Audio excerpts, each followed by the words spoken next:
education is key.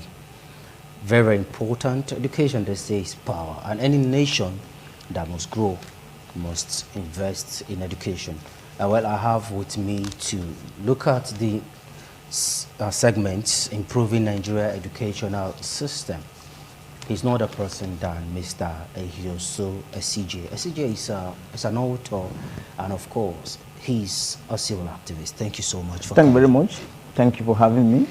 Thank you. Okay, let's just take it from there, SCJ. Okay. Looking at the educational sector in the country, plus and minus, where are we now? Are we doing well? Have we gotten there? Sincerely, I do not want to be should I say, I do not want to be a carrier of a bad news. So as you know, as a result or as such, I would say we are trying. Yes, we are trying. So because I don't want to be a carrier of a bad news, but in the actual sense, I would say we still have a lot to do in this country, in Nigeria, as far as education is concerned. The governments across all levels, the federal government, the state, the local government, they have a lot to do. The individuals, you and I, parents, the critical stakeholders in the education business, like the school teachers, the university vice chancellors, directors, lecturers too, even the students themselves will have a lot to do. So like I said, we are trying, but we still have a lot to do. So if we have a lot to do, what are the factors affecting? Yes, if you check, according to UNESCO, on monetary budget, on education, UNESCO recommended about 26%. Yes, if we should judge from our last from the Nigeria federal government last budget on education, it was still between 1.8% against 26%. You can see that. You can see the level. You can see where we are, and that is one. I must thank the Edo State government. Yes, recently he introduced a very fantastic policy which says that any first class graduates among in tertiary institutions, direct employment, and he didn't just say it. I saw, it was practicalized. I saw the head of service presenting letter of employment to one Orosaye Emmanuel Usaize from Edo University. It was a very good one, because according to this man, what's his name, Simon Sinek, in one of his books entitled "Start with Why," he says there are two ways to influence human behaviors, and the two ways he says is: one, inspiration; two, manipulation. I believe what the Edo State governor did on the, as regards that automatic employment is inspiration. By doing that, students on their own part will sit up. That is for that. I also applauded the owner of Innocence Motor recently when he gave a check of 3 million naira to a student that had the ESCO exam. These are ways to inspire the young ones that education indeed pays. So so I would say the government, the aspect of the government from the federal, we still need to improve on our budgetary allocation on education. Like this country, Sicily, you see their budget. Even South Africa see their budget. When you see their budget on education, you will see that at least you see what they are doing. But in Nigeria, we are still dangling between 6%. Sometimes it goes down to 5%. Another time you see 8.8, just the recent one. So I believe the federal government will need to. Okay, let's just quickly touch on that area. Despite the low budget released for the educational sector, there are still concerns. Stakeholders are saying we still have individuals who have a way of grasping this money, and it doesn't get to the end point. Shouldn't that be a wrong signal for us? It is a very big one. It still boils down to the government. Why do I say so? Is this: you give her money for a particular thing to do. So after giving out this money, what are the monetary policies? How do you monitor this? How do you monitor all these things? Only for recently we started hearing things like, that's why sorry to say this. I say that this current JAMB registrar would be one of the most successful. Why do I say so? During this time, we started seeing money rolling back to the federal government. After the exercise, you see billions going back to the federal government purse. But before now, we didn't hear any of this. It's not just enough for the government at all levels to just say, take this social money, use it to do something like this. No. If you are giving out this money, do you monitor it? Do you know what they are using to do? Because even that, okay, like the budget of last year, when it was about, I think about 20 trillion. Okay. Yes, it was 20, the budget was about 20 trillion. 1.8 trillion was budgeted to education. From that money, I can tell you the recurrent expenditure is small. It's small. So in the end, you don't look at what will be diverted to public pockets and banks will be more. In the end, there won't be money to do anything. Okay, fine. Why is it tomorrow, despite the money students are paying in high institution, ASU every now and then they're still going on strike? So could it be that the money is finding its way into individual pockets? Yes, into individual pockets instead of the government coffers. Yes. Okay. Therefore, like I said before, it is not just enough for government to appropriate funds for education or to do this one in education. They should follow it up. They should ensure that yes, in the end, there's results. Not just freezing, just award, okay, as soon as money, you sit back as a government. No. Okay, now there's this speculation. It's normal now. It's turning into a norm. Young people will tell you education is a scam. And if education is a scam, okay, and the educational sector is not improved, okay, how can we now improve the educational sector to tell these young ones, these young lads, that education is not a scam? How do we improve this sector? Yes, let me quickly thank you very much for that question. I will say this to our young ones out there that indeed education is not a scam. Yes, education is not a scam. I know where this talk is coming from. Recently, I was told where a man said that a man was telling me that today, as we speak, he has a wedding shop. He said he does not have an apprentice. Wow. Yes, the language he used, which I don't know if it's appropriate, that all the boys he once had, they have all moved to HK. Where is HK? Okay. Is the name of a country? Okay. I don't, it's a coinage anyway. It's a coinage. It's okay. A coinage. Yes. A housekeeping, all those stuff. So I just brought that in. What it means is that why are this happening? Because there's no, should I use this language, incentive. There's no encouragement. There is no this idea that, when I enter the university, I graduate. There's something waiting for me out there. That is the reason you see that you see the drastic drop in reading. The drastic drop in reading. These days, people don't read. I'm an author. I'll tell you how I struggle to sell book. A book of painters. How you preach to sell book. But let's just, for instance, if I take... And in the past, it's not like that. Yes, it's not like that. So because of the failure of the government in trying to provide what should come after education, for instance, I get admission after graduating, I'm absorbed into somewhere where I'm engaged, not after fighting to write jam, fight to get admission, struggle to take myself through the school, after which I will not fall back to the society, where somebody was telling me that I didn't go to school. My younger brother, there's a graduate, he just came from youth service and is living with me. He said it, very proudly that I'm the one feeding my brother is a graduate. So, like I said, so reverse is the case. Reverse is the case. So, like I said, there should be something on ground. There should be incentive. There should be encouragement on the part of these persons who are striving to go to school. So that when they are back, they are engaged meaningfully. The idea of preaching or trying to cane a child to go and study your books, the idea of the education is a scam. You see that all these languages will start melting away because there is a result after education. But a situation whereby you see graduates today, if you do census among the, let's say, the indigent Nigerian youths, you will find more among the graduates. Youths that cannot even that cannot pay us rent, eat well, or married one that can't even live life the way it ought to be lived. When you do census, you will find them more among the graduates. So in such a situation, how do you encourage a youth to read book? How do you, which language will you use to preach to a youth to study hard? I'm trying to say this. a few months ago, I was browsing. Could you believe a university gave 2,000 naira to their best graduate students in this country? Yes, a university.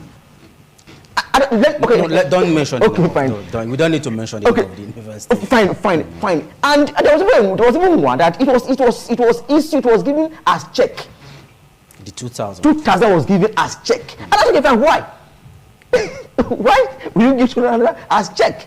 Meaning the student, okay, fine. The bank, the person is going to cash that check. Imagine it's some nice deduction. Okay, fine. What happens to the money? Pay transport. Pay transport. Then a particular school too gave 1,500 to be distributed among 3 students. Are you sure?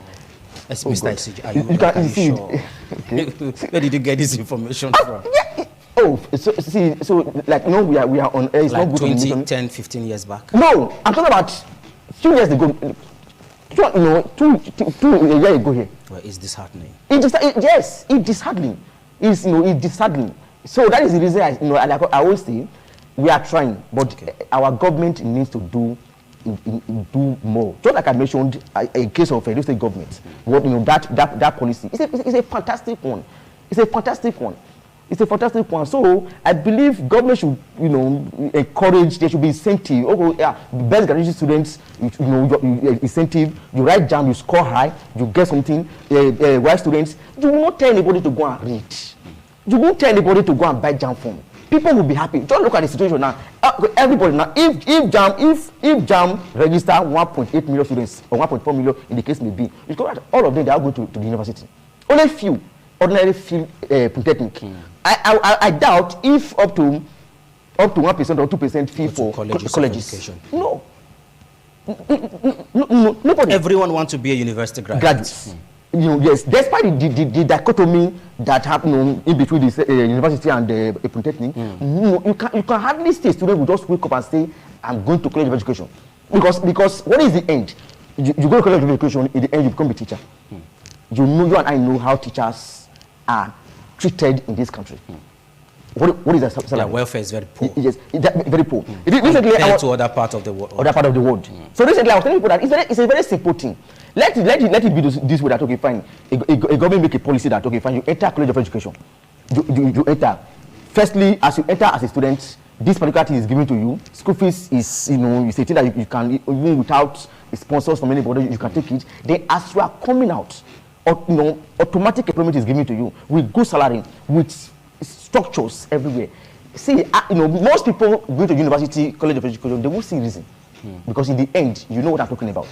Okay, now, if we look at other parts of the world, schooling there is very, very relaxing. Yeah. What I mean by that, you can school and still work. Yes. I have people, close relatives, that are schooling abroad, and they school abroad and they still work. Yeah. 1 or 2, 3 places, and they still meet up. Yeah. So how do we now start having a stable schooling environment that will help individuals to still school and still take care of themselves? Because we have orphans. We have people that don't have any sponsors. So how do we start putting these things in place? Okay, just like as you mentioned, there was few days ago a man told me that the daughter who stays in UK spends 20 hours every week. 20 hours every week to work. It spends 20 hours every week to work besides the education. When you look at the Nigerian school system, when you look at Nigeria's school system, the way it is structured, the curriculum, the timetable, everything, there's a lot of things that is wrong. Okay. Yes. Let's start pointing these wrongs. That's the essence why we are talking this. Okay, fine. So fine. Which why can't we have? Okay. Let me start with this one. So you recently suggested that the ASU issue can be tackled. Okay. By a way of all those in schools, 100 level, 200, 300 level, 400 level, or 500 level, in the case may be, they should all go to compulsory youth service. Okay. Then ASU will not sit down to dialogue on what they want. Why can't does anything stop us from having a system where school must not be school must not be. I'm talking about, let's say NYC should be compulsory. Yes. No. What he said was that at a time, ASU should use that to close down the education system. Because there was a time people were saying that they should close our school for years. Let ASU and the federal government discuss. So he kind of said, let's ASU use that as a way, close the school. Let all the students at all levels should go back to NYC, where so that ASU can have time to dialogue. Okay. My question is this: why can't must we have a school? Must we have a school system where it must be morning classes? Yes, I was talking to a friend of mine who stays in one of these African countries. He said he goes to school in the afternoon. He goes to school in the afternoon, and the way their timetable is arranged, it's not just arranged where you are moving from one class to another class. During my days in uni, I had other issues. When you are running up with this, with this class, you are rushing to another class, no space in between. In some cases, you're wrapping up one, the lecturer is standing by to. Yes, standing by. So I know, and because of the way, because of the way the classes are built, sometimes you will be in class, you won't see the lecturer teaching you until he or she is coming out. Let's not start looking at it. We've been talking about improving the system, and you have actually told us some areas that actually need urgent attention. Now, don't you think, taking a look at how other private universities are striving in the country, we must give it to this private university? We have universities in the country. Edo State, for instance, we have schools owned by private individuals, and they are doing well. Yes. Don't you think the government should start taking a leaf from these schools and improve on our public schools? Yes. Like I would say, private university in Nigeria, private schools in Nigeria, they have done well more than the public schools in area of their structure, in area of their academics. Before now, I taught in private schools. I saw how they run their things, their program, the discipline among the students, even the discipline among the teachers, how they penalize.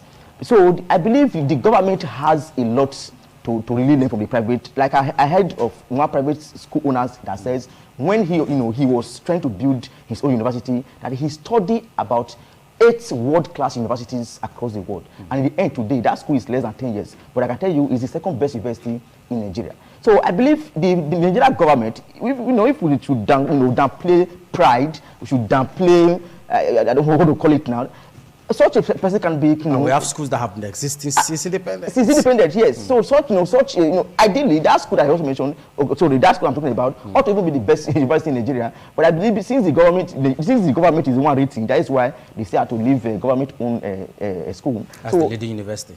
Huh? You have to have the government. It's the government, yes. So I believe the government has a lot to learn from these private school owners. Okay. Yes, even private sector partnership with government. Yes, it's possible. It's possible. Okay. Let's take a feeder from Abuja Network Center.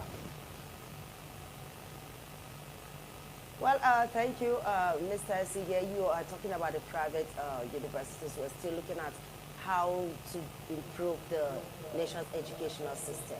I would like to ask this question: what are those factors that contributed to the decline in studying, especially among students? Because we know that these days, they say students hardly study like the way they used to, and you talked about people no longer read like before. So what are those things? What must have happened to bring about this development?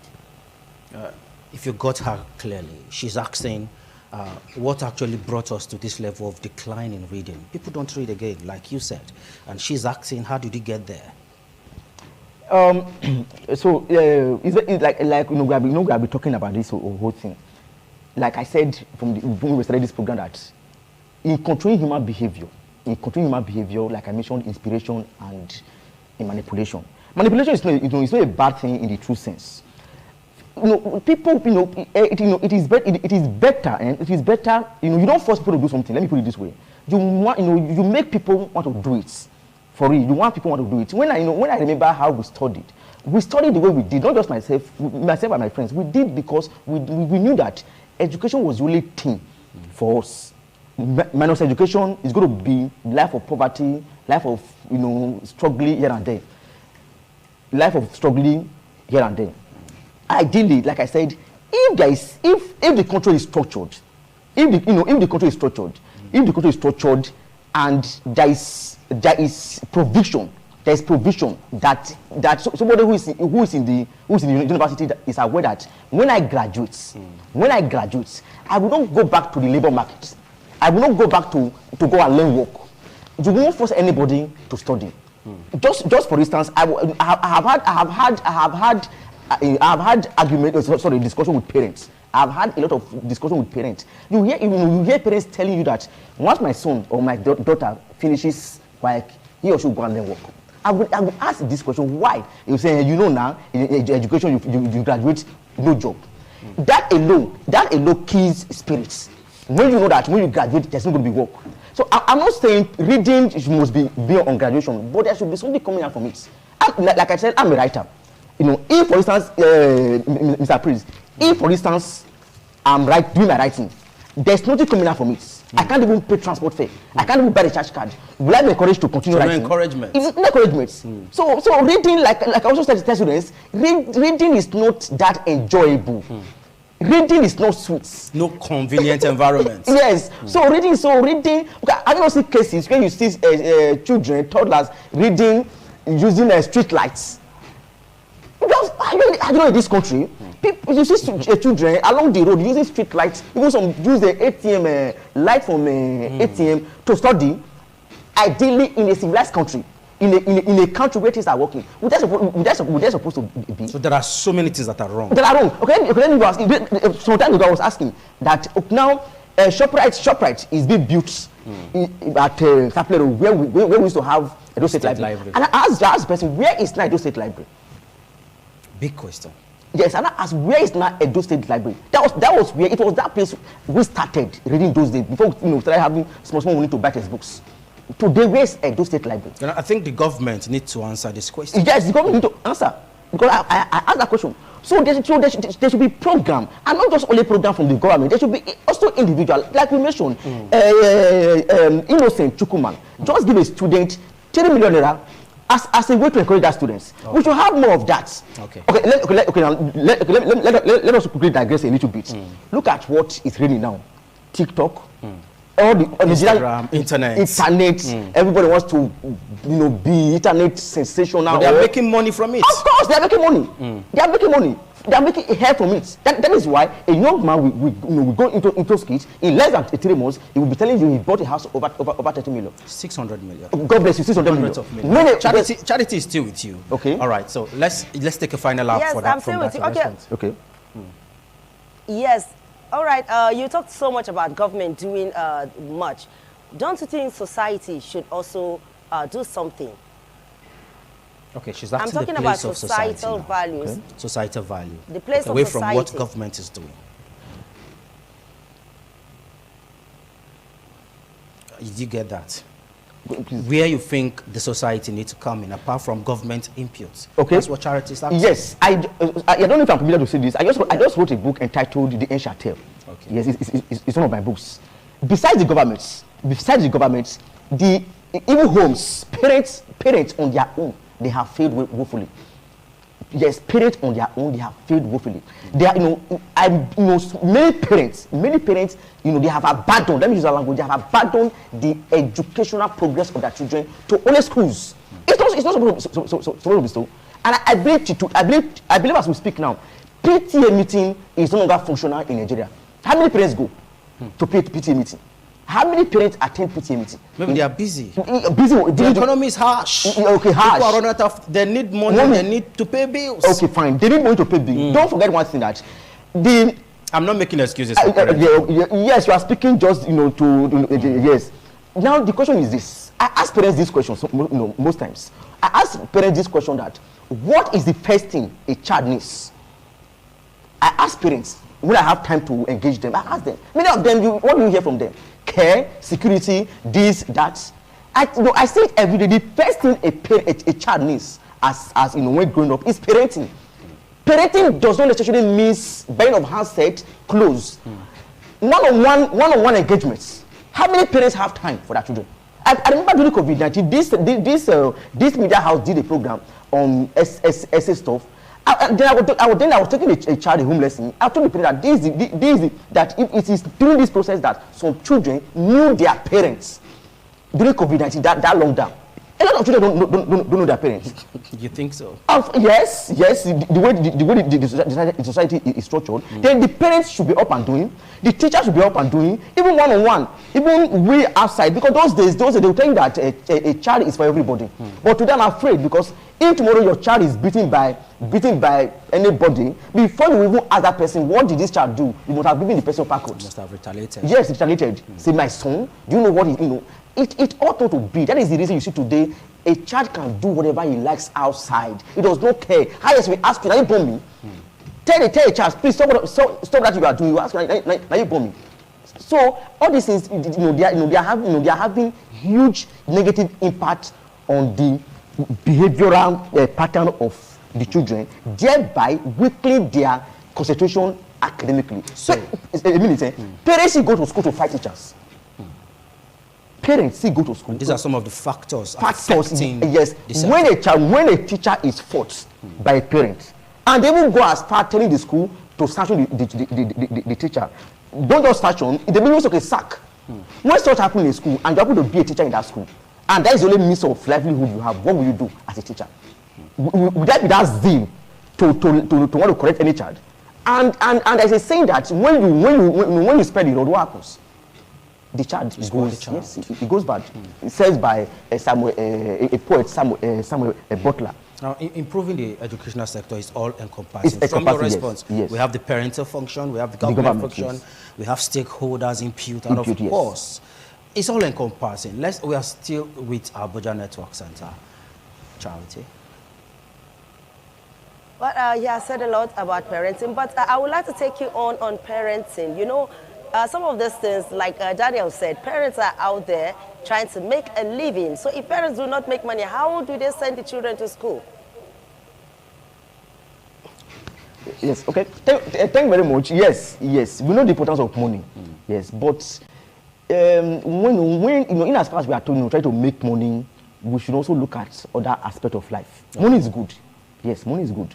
But in our society, we do not value money more than our children. The society I grew from, the way we are taught that there are names, we hear them. Omosigo is a name in Benin, meaning a child is better than money.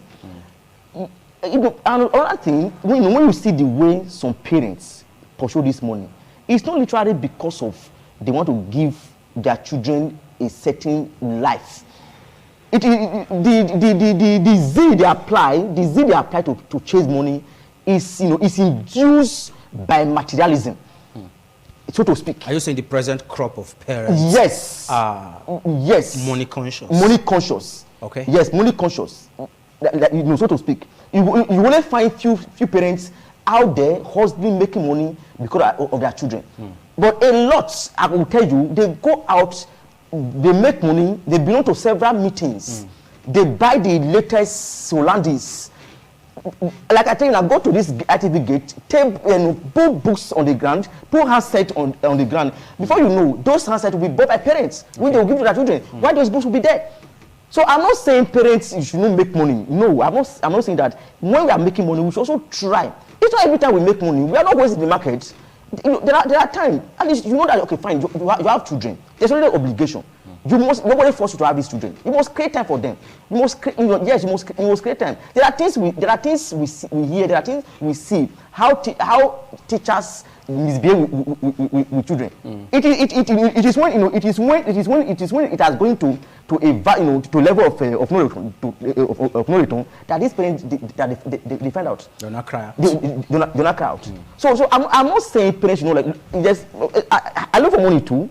I'm not asking parents, but when we look for this money, we should try to not to forget one thing, that in the end, these children that we neglect because we are looking for money, in that my book I mentioned, we will be the one going to one or two stations, try bailing them, because when they were coming up, we left their upbringing to television, to their mates, to their class teachers. No, there's no that attachment, there's no that rapport, there's no that question.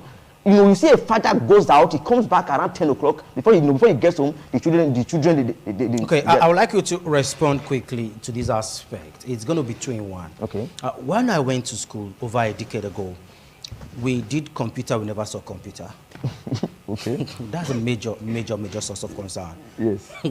We had a computer lecturer who doesn't even come to class with a computer system. Okay. Now, very, very hard. And the kind of course I study, you need computer. I don't know if it has improved now. Then recently we have the evacuees from Sudan, the medical students, to be precise. Nigerian universities say they cannot admit them because the standard of Sudan is not up to that of Nigeria. So why leave the shores of this country and go to Sudan to study when you know that we have a better structure here? So it's a two-in-one. Okay.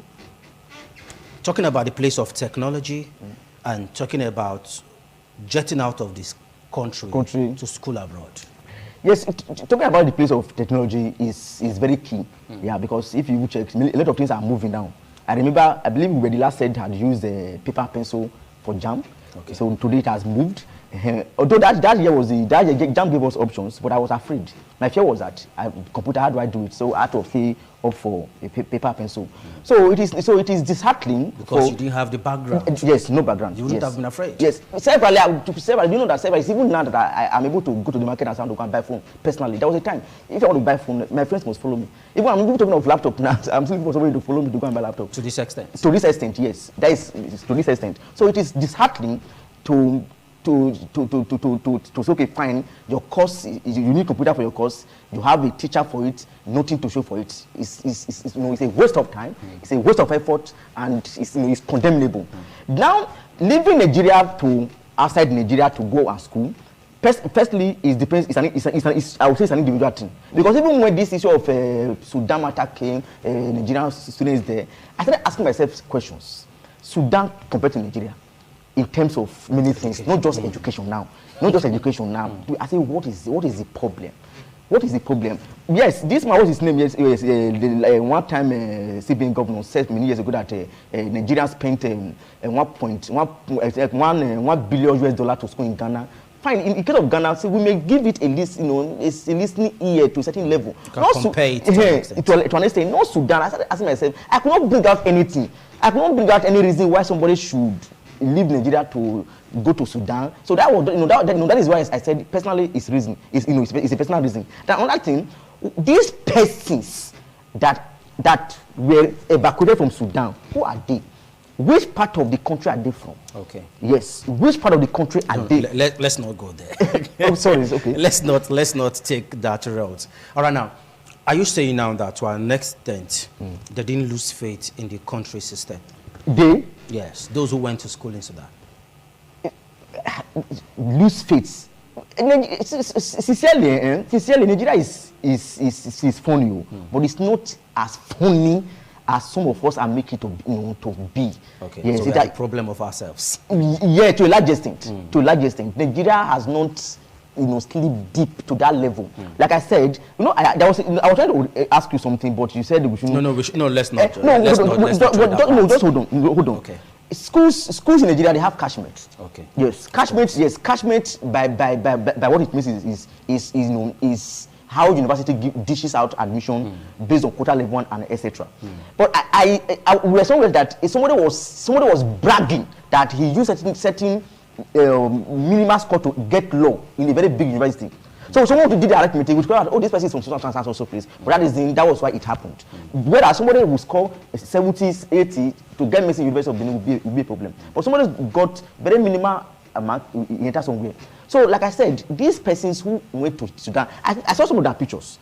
When they were in plane, I saw many of them, I could tell where these persons are, and again, the level of education in their own region. Okay. In their own region. So for that